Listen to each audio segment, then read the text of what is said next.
Good afternoon, everybody. This is Phil, and it's Tuesday evening. I got a nap earlier after working midnights. I only work midnights nowadays, and so it's hard to do videos where I can give it my all, so to speak, and speak the best fluently. Don't seem all choked up and groggy. My eyes burning. Among other things, and just having overall malaise. I didn't get a nap yet and get a lot of sleep before my midnight shift. So please bear with me and thank you very much. Um, this video is going to be a hodgepodge, and I'm going to try to do two sections and make each section shorter because they're pretty interesting. And when I have package day, I love describing things I do, pretty neat things, maybe some gun, eye candy, a cool caliber, cool gun, cool system.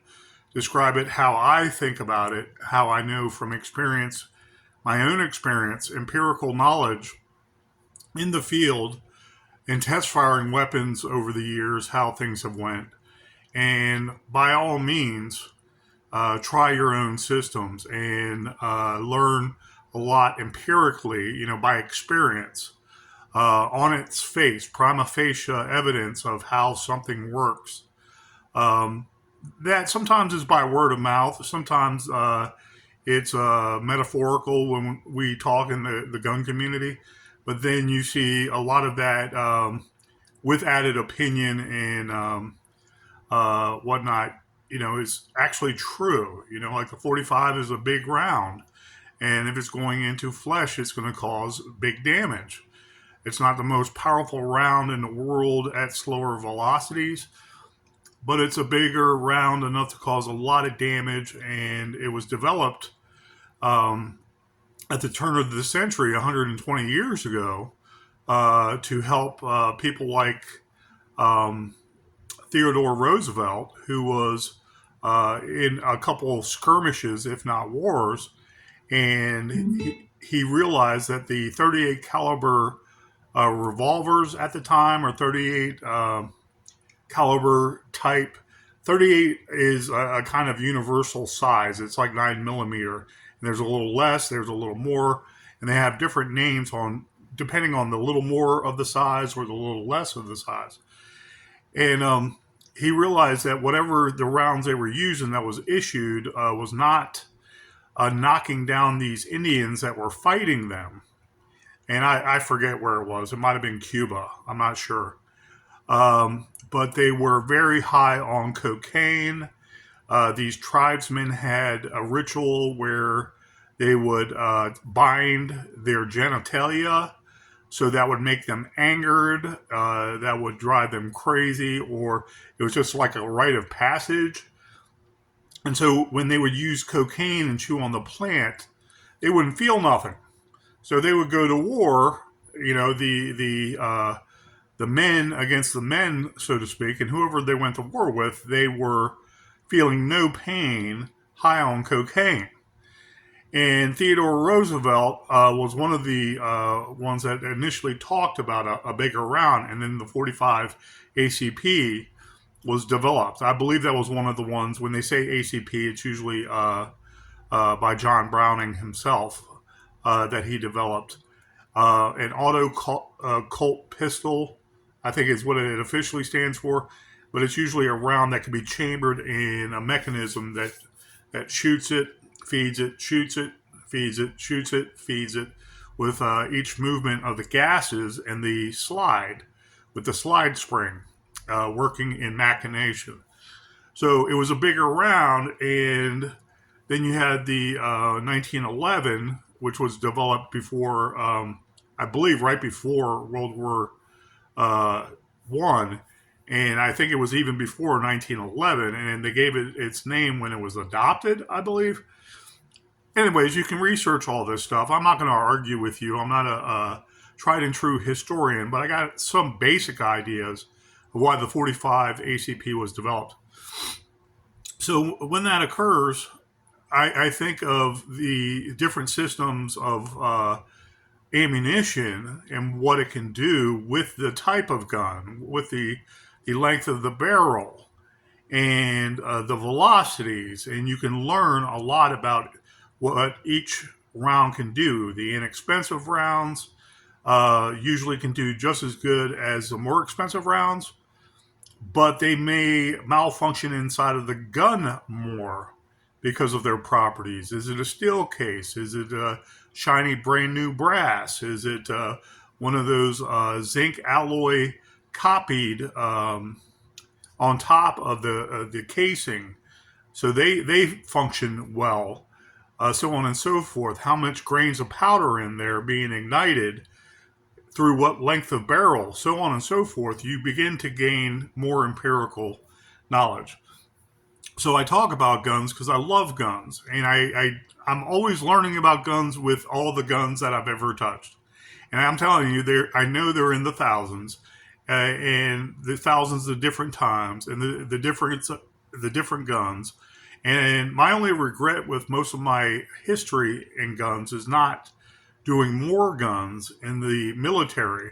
We had great sergeants in our National Guard unit, and we did some familiarization with a little bit of everything, more so than even boot camp. In boot camp, we did training on the M16 at the time. It was the M16A1.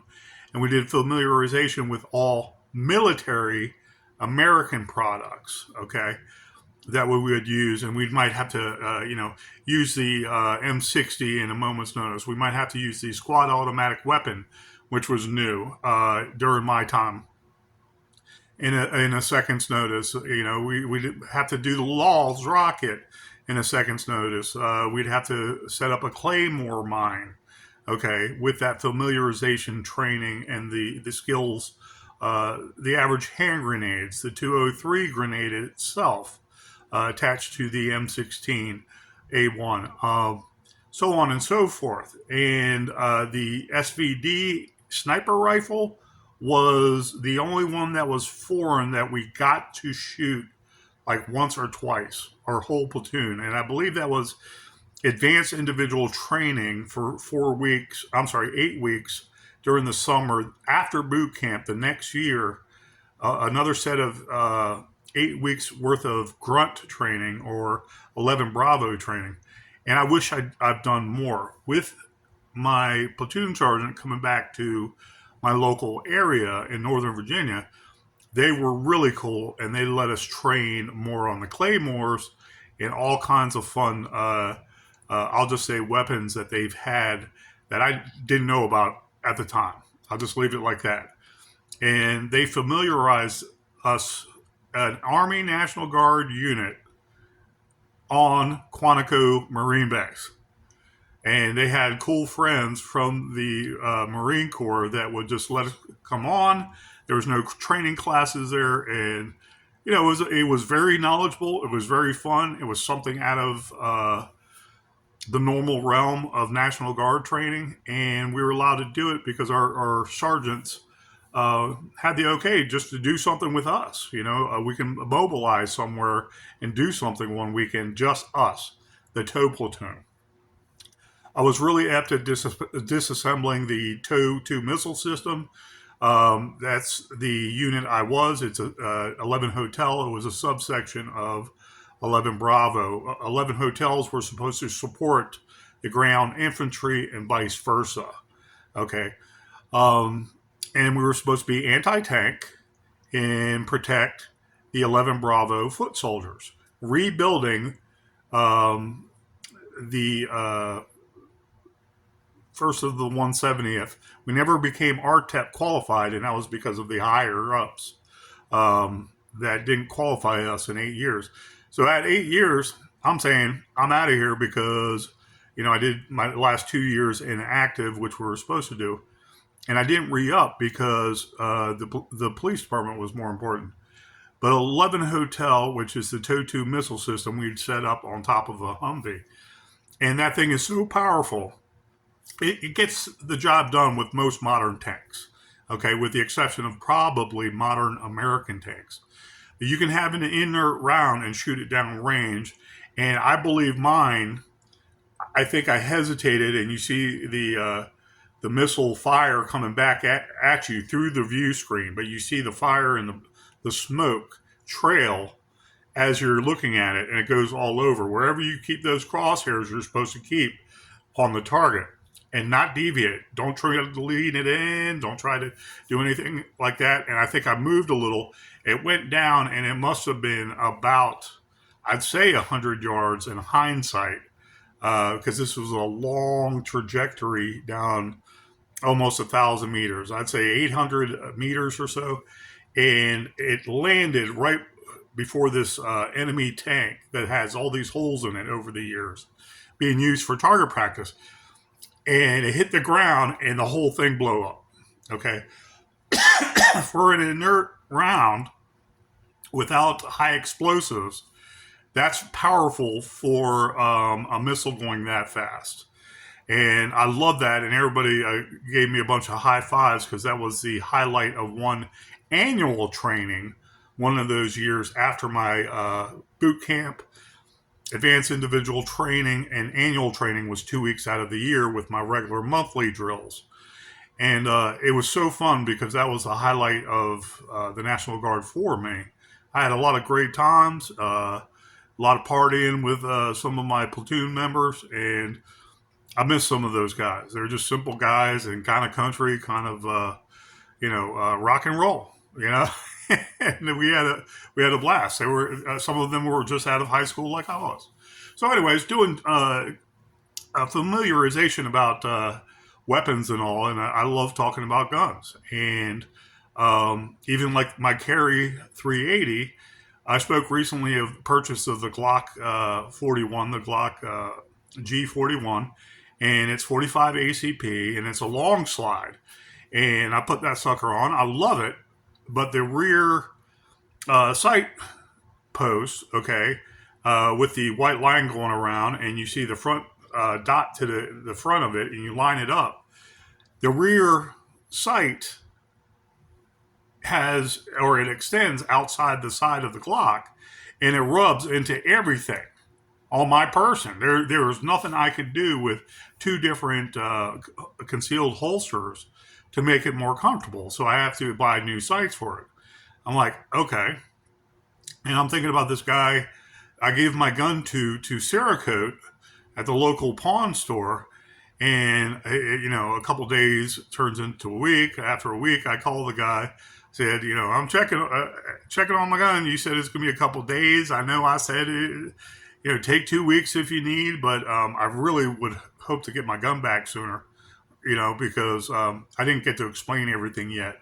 And I wasn't trying to seem like a negative ninny, but at the same time, my regular carry concealed is my Kel-Tec P3AT. Okay.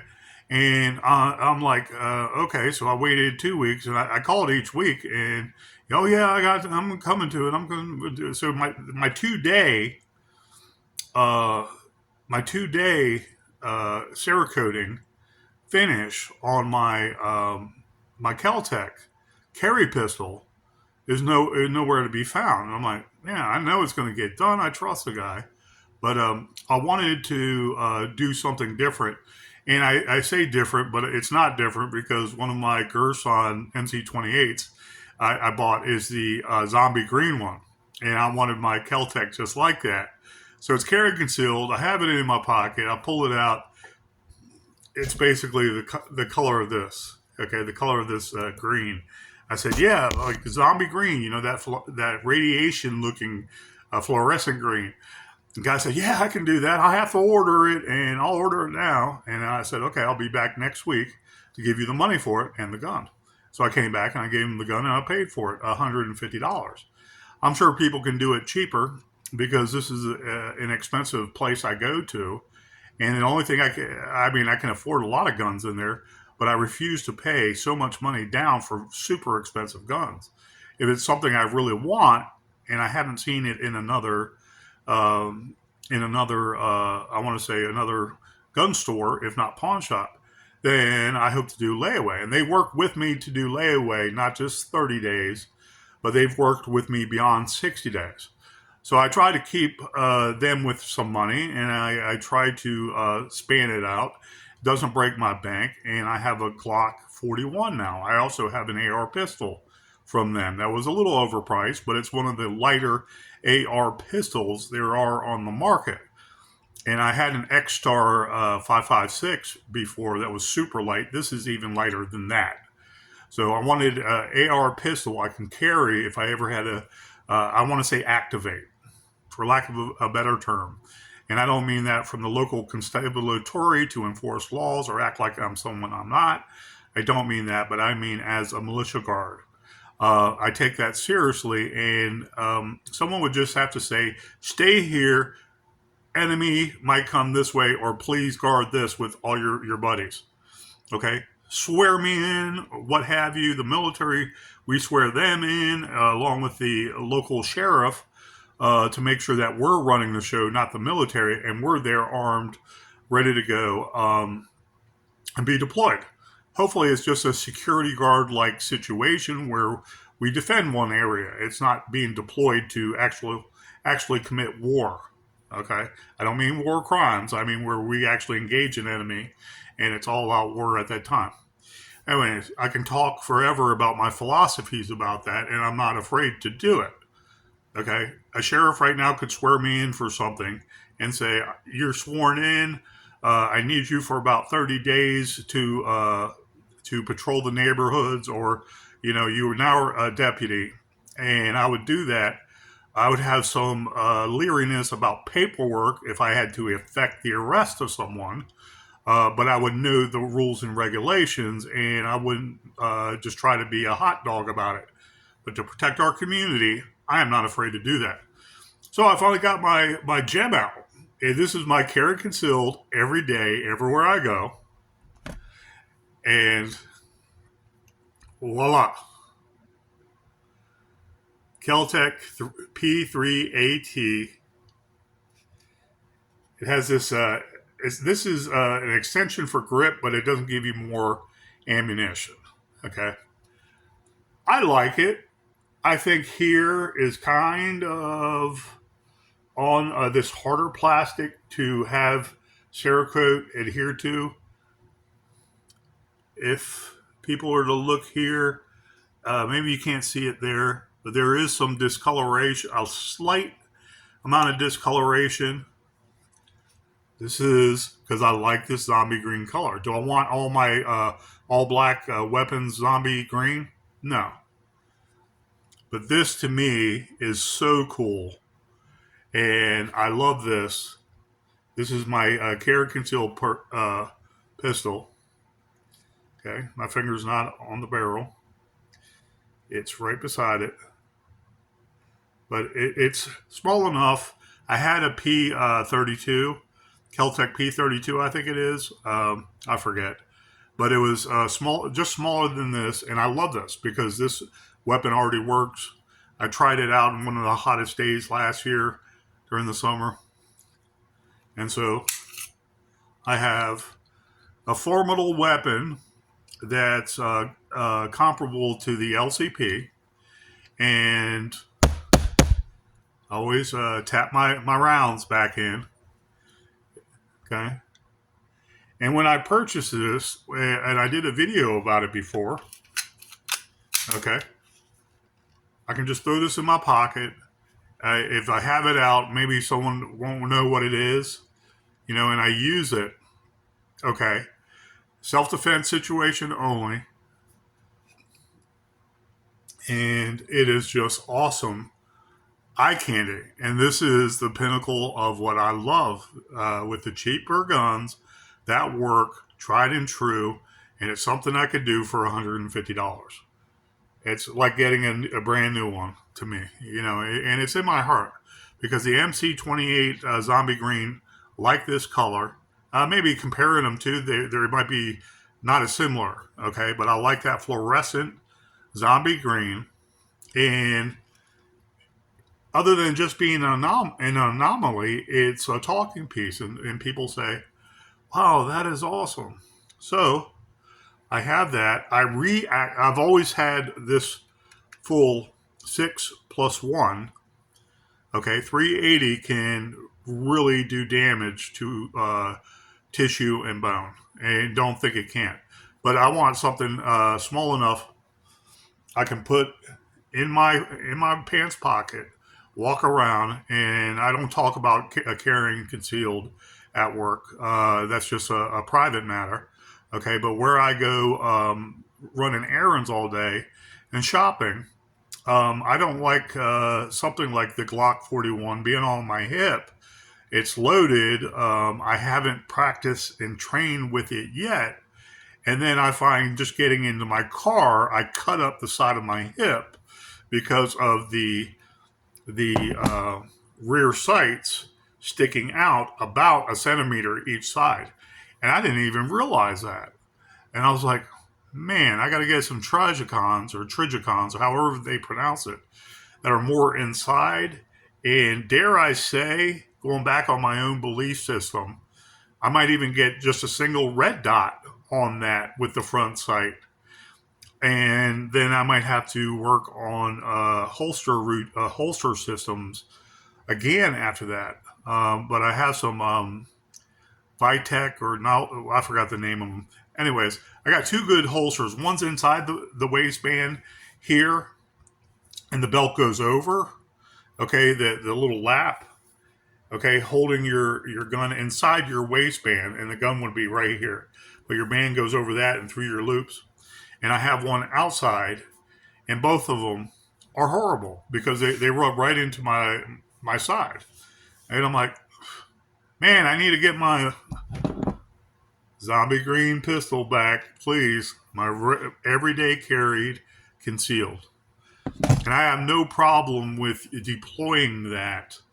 I don't mean this for a lengthy gun battle, but for a street battle where there's more rounds than just a few rounds going off, or a 1-2 shot. But if there's something going on across the street, then I feel a little more comfortable with something like the 380. And this, I might have done videos with before, a cheap, I don't know, it's kind of like a day planner. It has these belt loops right here. Your belt, I've worn this before, like this, on the side of my belt, and I've had the P32, almost this size, a little smaller, in here with a couple extra magazines. And so I reactivated this, and I'm like, okay, so I'm going to make sure my zombie green gun has support. It's going to have logistics and support. This can be in my pocket. This can be on my side. Something more kicks off. Okay, not too far away or something, but someone is busting off a bunch of rounds. I got some cover. I can bust off some rounds too, hopefully end the threat. But if I'm in a barricaded situation behind something and I can't really move, I have enough rounds to defend myself with. When I bought that gun, 10 rounder. Let me do this. 10 rounder.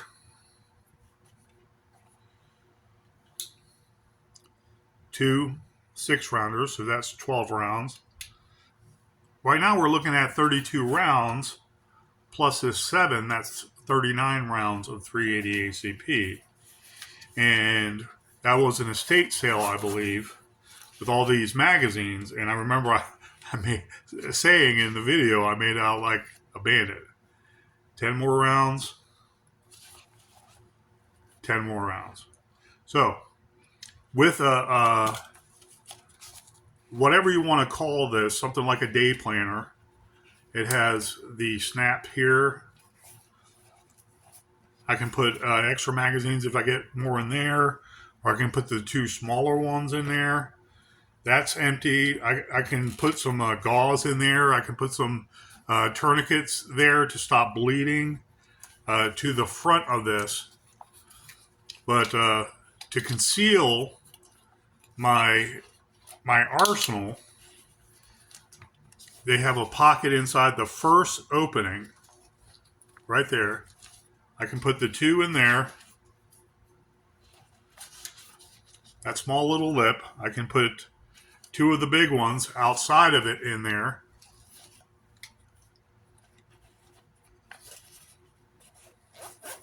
Zip up that front one so this is always closed, and this will be on my hip. People will say, oh, he's got an extra phone in there. He must be a bigwig, or he has something in there that he uses for business, you know? Maybe his, maybe another phone for business, or like a little, what do you call them? I forgot what they call um, those smaller, tiny computers. And then there's a pocket in the rear here. There's a little pocket there. Put that in that so they stay more secure. In here, I can put gauze too. Okay, the magazines are here to the rear, and I can put some gauze side by side with it. And yeah, this has some bulk to it. Okay, but it's not super huge, and you're not drawing attention to yourself with this on your side, and someone will say, "Oh, that's a construction worker." You know, he's got tools in there he can use. You know, he's got his day planner with a little. God, it's escaping me. The bigger cell phones, or they're wider screens, and you can watch movies on them. Big movies. I mean, like that big, like 8 inches by whatever, 10 inches. And so the front, you snap this up, and again, you can put stuff in this front pocket, but you snap that up, and you put your belt loops through here. Okay, you carry this on you if you're on vacation somewhere in the United States and you're legal.